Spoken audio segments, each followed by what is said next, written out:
लक्ष्मी सब चाहते हैं, सब चाहते हो कि नहीं लक्ष्मी मिल जाए, सब चाहते हैं कि लक्ष्मी हमें मिल जाए।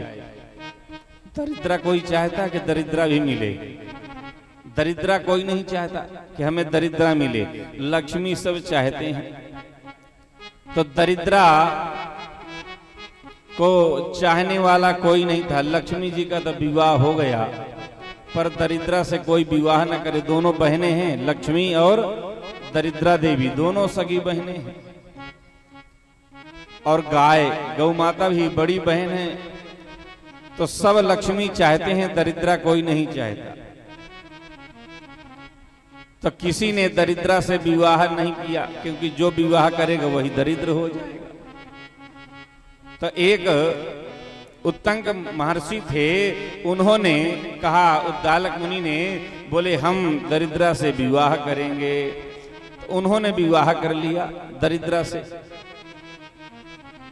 अब दरिद्रा को जब विदा करके लेके गए, दरिद्रा देवी को जब विदा करके लेके गए अपने आश्रम में, तो वहां देखा कि बढ़िया सुंदर संकीर्तन हो रहा है, वेद ध्वनि हो रही है, वेद पाठी ब्राह्मण वेद ध्वनि कर रहे हैं, ठाकुर सेवा गौ सेवा हो रही है, संत कीर्तन कर रहे हैं। दरिद्रा ने कहा हम बिल्कुल नहीं जाएंगे, हम तो आश्रम में नहीं जाएंगे महाराज आपके पास, मैं बिल्कुल नहीं जाऊंगी।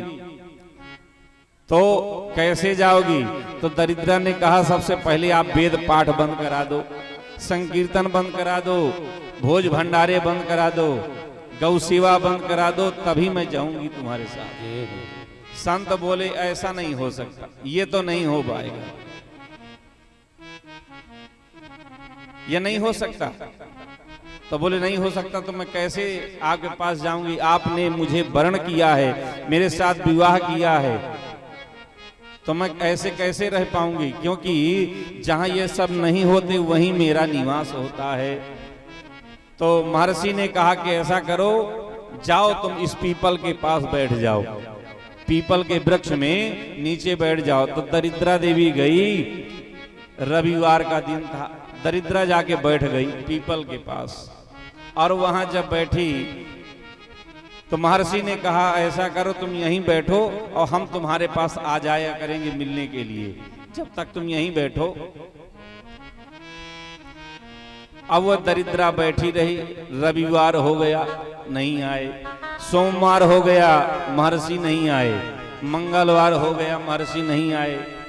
अब दरिद्रा देवी बहुत दुखी हो गई, रोने लगी, बहुत दुखी थी।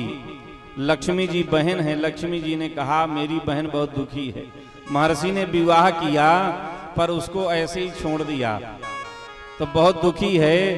तो गुरुवार हो गया फिर भी नहीं आए महर्षि, शुक्रवार हो गया तो महर्षि नहीं आए, शनिवार का दिन था।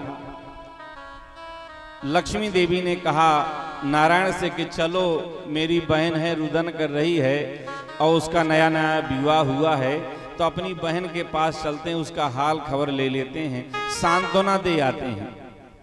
तो लक्ष्मी नारायण शनिवार के दिन पहुंचे, मुनि के आश्रम में जब पहुंचे देखा दरिद्रा देवी बैठी थी पीपल के मूल में।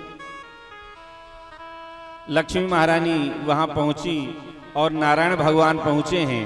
तो नारायण ने दरिद्रा को कहा कि तुमने यहाँ बैठ करके बहुत दुख झेला है, पर आज से तुम अब दुखी नहीं रहोगी, तुम यहीं पीपल में रहो और मैं भी तुम्हारे साथ ही यहीं निवास करूंगा।